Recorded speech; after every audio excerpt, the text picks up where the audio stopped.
Aunty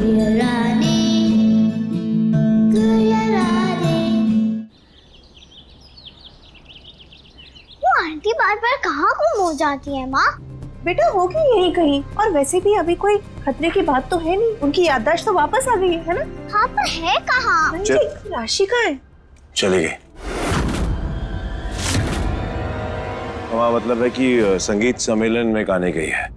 आज वैकुंठ एकादशी के मेले पर एक गायिका की जरूरत थी तो हमने उसे भेज दिया। भैया ये तो बहुत ही अच्छा किया आपने मालिक, उनका बहुत मन था स्टेज पे गाना गाने का। वाकई थैंक यू महेंद्र जी, आपने उनका मन रख लिया और हमारी बात भी मान ली। एक कलाकार के लिए इससे बड़ी बात और क्या हो सकती है कि वो अपनी कला का प्रदर्शन करे। Thank you.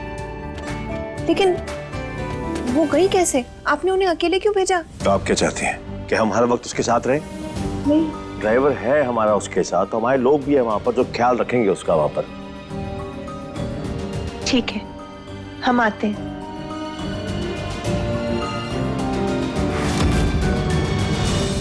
भैया इतने बड़े मंच पे इतने सारे लोगों के सामने उनको गाने मिलेगा, कितना अच्छा लगेगा ना उनको, जब सब लोग तालियां बजाएंगे, राशि राशि चिल्लाएंगे। मेरा भी सपना है सबके सामने गाना गाने का, पर नहीं गा सकती।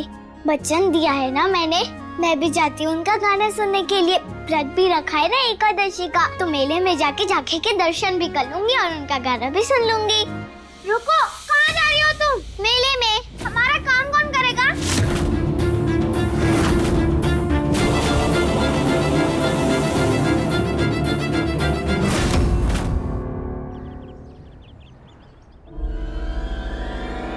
चली तो गई है पर वापस नहीं आएगी मम्मी, चिंता मत कीजिए आप। ईश्वर करे तुम्हारा कहा सच हो महीन, उस बला का अंत ही तुम्हारे सुखद जीवन का आरंभ होगा बेटा।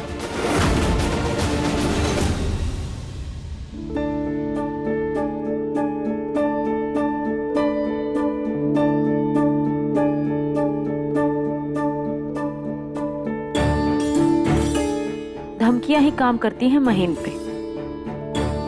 कल रात ही धमकाया और आज मुझे इतना बड़ा मौका दे दिया। कंग्रेचुलेशन रागनी, इतने साल से देखा हुआ तेरा वो सपना आज वो पूरा होने जा रहा है। आज बड़े बड़े लोग तुझे आके सुनेंगे, तेरी तारीफ करेंगे। तेरे सपनों तक जाने वाली सीढ़ी का आज पहला पड़ाव है। माँ सरस्वती के आशीर्वाद से अगर तूने ये पड़ाव पूरा कर लिया ना, तो आगे और भी आसान हो जाएगा। और वो दिन दूर नहीं जब तू सिर्फ रागिनी नहीं, संगीत सम्राज्ञी रागिनी कहलाएगी।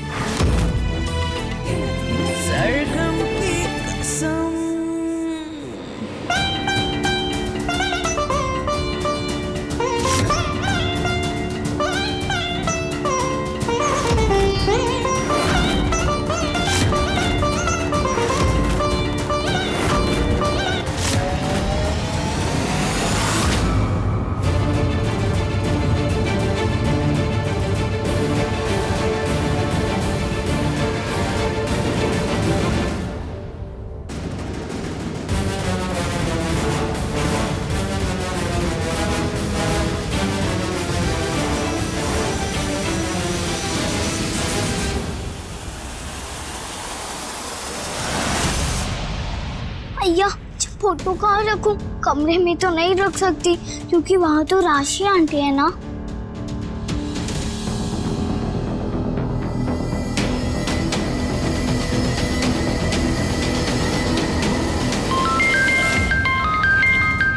किसका फोन बज रहा है?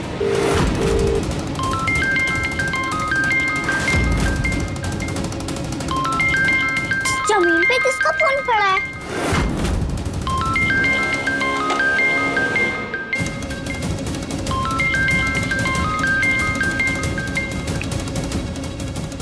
कब से फोन कर रहे थे चकोर, उठाया क्यों नहीं? हाँ? अगली बार अगर 1 घंटे में फोन नहीं उठाया ना तो घंटी तेरे गर्दन में बांध देंगे, समझा? एकादशी संगीत सम्मेलन में वो गाने आए उससे पहले उस राशि का काम तमाम हो जाना चाहिए, समझा?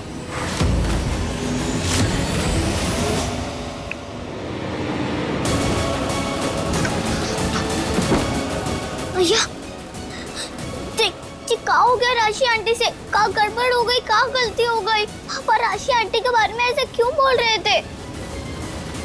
राशि आंटी ने वो गलतियां गड़बड़ की है का? वो तो कितनी अच्छी है, फिर क्या हुआ? मुझे ही जाके देखना पड़ेगा।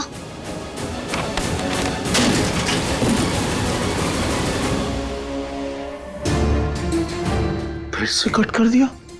कर क्या रहा है? पर जो भी करे हो कोई गलती ना करे, वरना इसकी गलती हम पर भारी पड़ जाएगी। हे राम जी, आज हमारा साथ दे दो। आज जो हम आपसे मांग रहे हैं वो हमें दे दो। इसके बाद दोबारा आपसे मांगने की जरूरत नहीं पड़ेगी। अगर आज ही के आज रागिनी का काम खत्म हो गया तो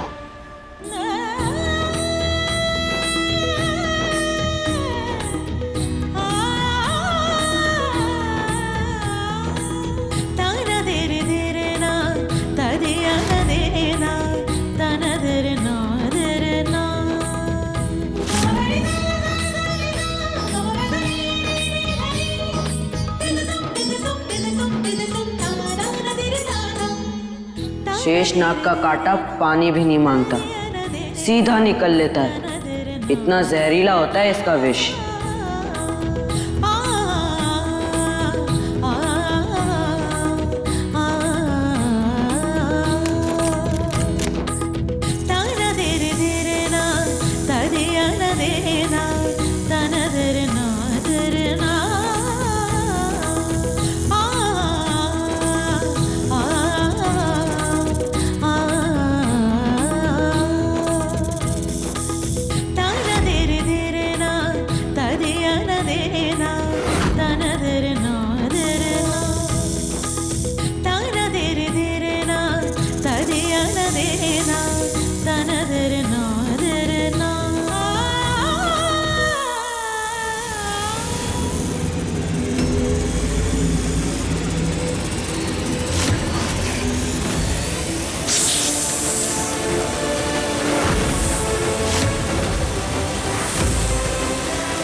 आज विष्णु जी के दिन शेषनाग का दर्शन होना बहुत अच्छी बात होती है, पर दूर से, इतने पास से नहीं।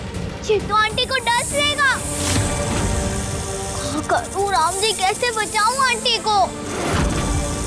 शेषनाग देवता है, उनको मार भी नहीं सकते।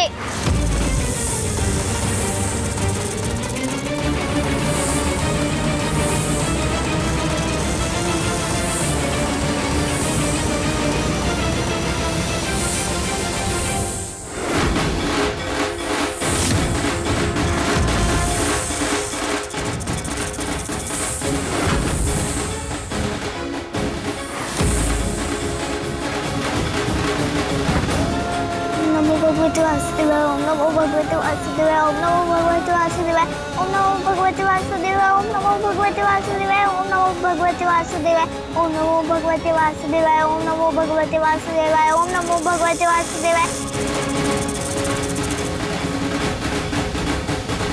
अरुणी, मूंग दाल का हलवा बनाना और अच्छी तरह भूनना जब तक घी ना छोड़े। जी माँ जी। और हाँ, 10 किलो के आसपास बनाना, क्योंकि गरीबों में बांटना है। 10 किलो? माँ जी कोई खुशखबरी है क्या? हमें भी बताइए। खुशखबरी तो है बहू, पर हम बाद में बताएंगे। जी, हम तैयारी करते। खुशखबरी तो है बहू, पर तुम्हें नहीं बता सकते। इतने दिन से जो हमारे घर में जहर उगल रही है, आज खुद जहर खा के मर जाएगी। इसी खुशी में देसी घी का हलवा बांट रहे हैं। उसके बाद हमारा बेटा, बहू, पोती सब सुख से जिएंगे और ये नागिन हमेशा के लिए मर जाएगी।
रानी,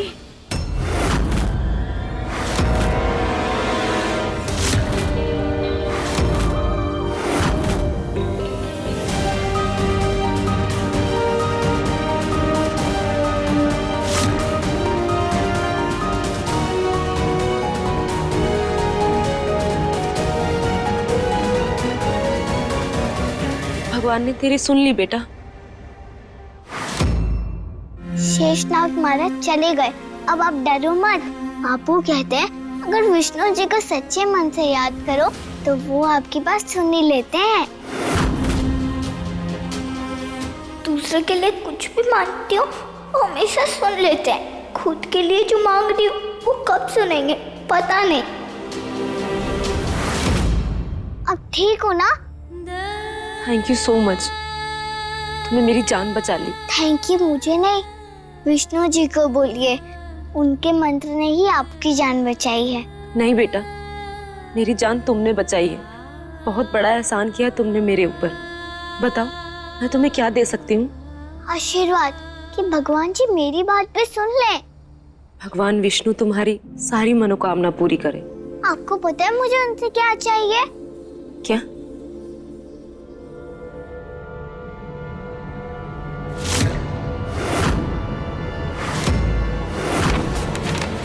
ये देखो, ये मेरी माँ की फोटो है।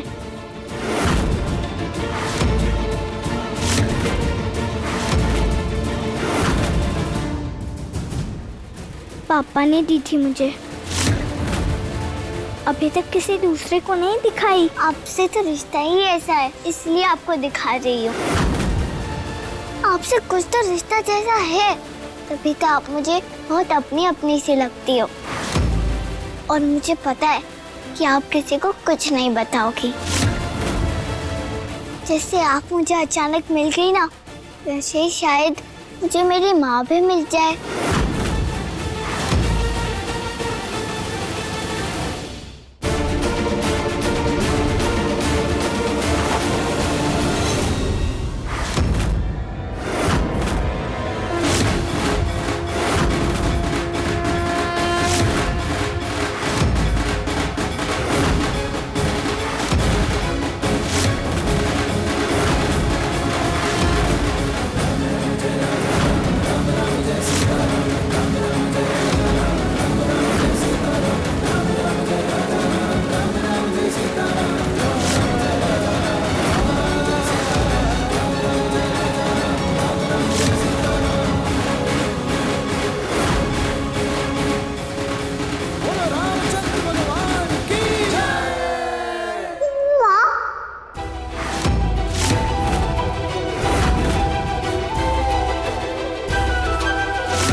भगवान जी ने मेरी सुन ली, मेरा व्रत सफल हो गया। Thank you Ram ji, thank you. Thank you Vishnu भगवान, thank you thank you thank you.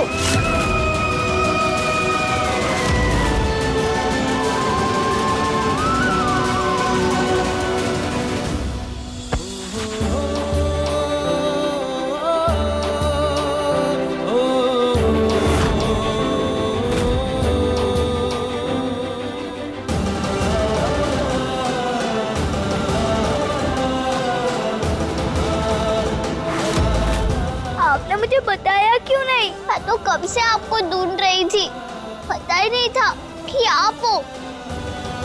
मतलब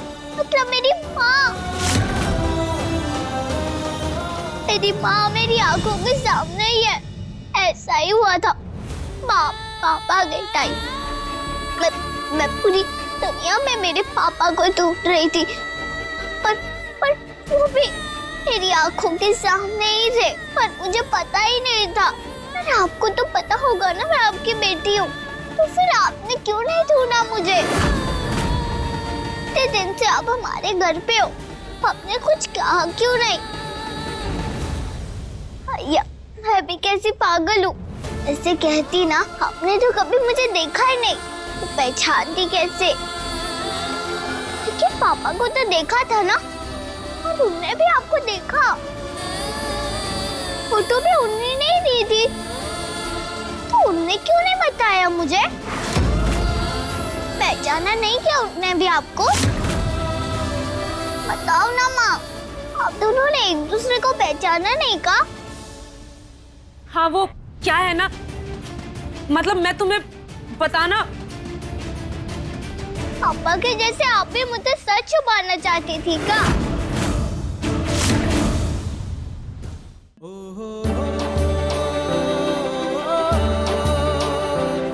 इसलिए इतने दिन से आपने कुछ नहीं बोला, तो क्यों छुपाना था आपको? नहीं बेटा, ऐसी बात नहीं है।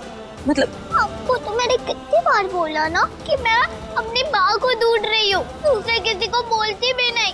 आपको इसलिए बोल दिया कि आपसे कुछ रिश्ता लग रहा था, अपनापन लग रहा था।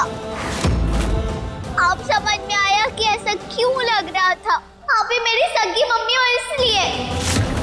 आज भी विष्णु भगवान ने सही टाइमिंग पर मुझे आपके पास भेज दिया, आपको बचाने के लिए।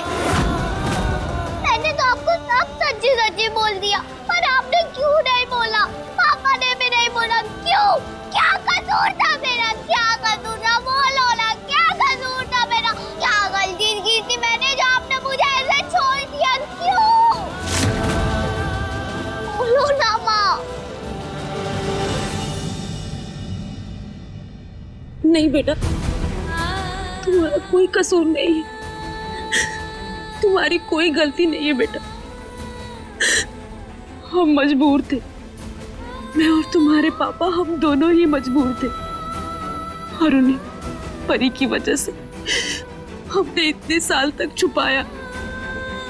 हमें नहीं पता था कि तुम हमारी बेटी हो, और अगर हमें पता होता तो क्या हम तुमसे दूर रहते?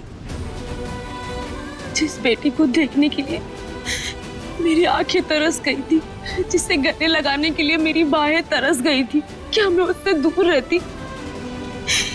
नहीं बेटा, तुम्हारे पापा ने मुझे नहीं बताया कि तुम मेरी बेटी हो। लेकिन देखो ना, भगवान विष्णु ने आज हमें मिला दिया। आज का दिन कितना शुभ है ना बेटा, वरना मैं तो यही सोच के मर जाती, कौन है मेरी बेटी और कहाँ है? मैं हूँ आपकी और बहन शुक्ला की बेटी। मैं हूँ रानी, आपकी बेटी।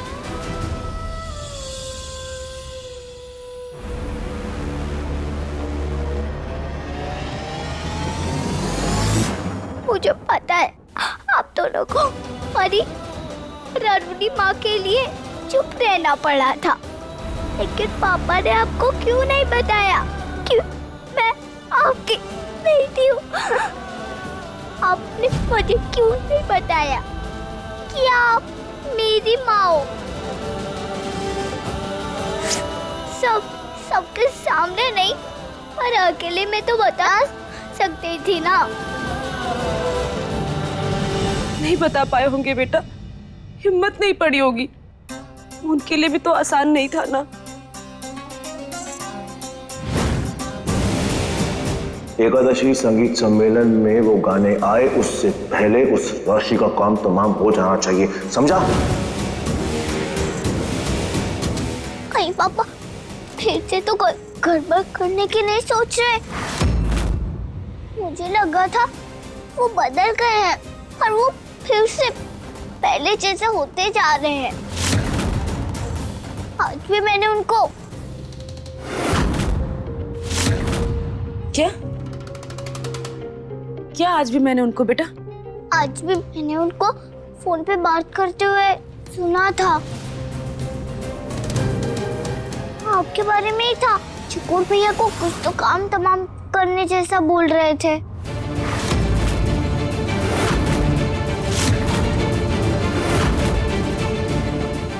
चोर चोरी से जाए मगर हेरा फेरी से नहीं। मुझे तो पहले ही समझ जाना चाहिए था, इस खानदान में सच भलाई की उम्मीद ही नहीं करनी चाहिए। ये कमीने लोग कभी नहीं सुधर सकते। महेन, तूने मुझे मारने की कोशिश की, अब मैं तुझे छोड़ूंगी नहीं। और मैं तो अब अकेली भी नहीं हूं। मेरे साथ ये लड़की रानी है, दिखने में कम लेकिन बजने में बम। अब मैं और ये दोनों मिलके तुझे बताएंगे कि क्या होता है कमीनापन। तेरी और तेरी माँ की तो अब खैर नहीं। आज से तेरी उल्टी गिनती चालू।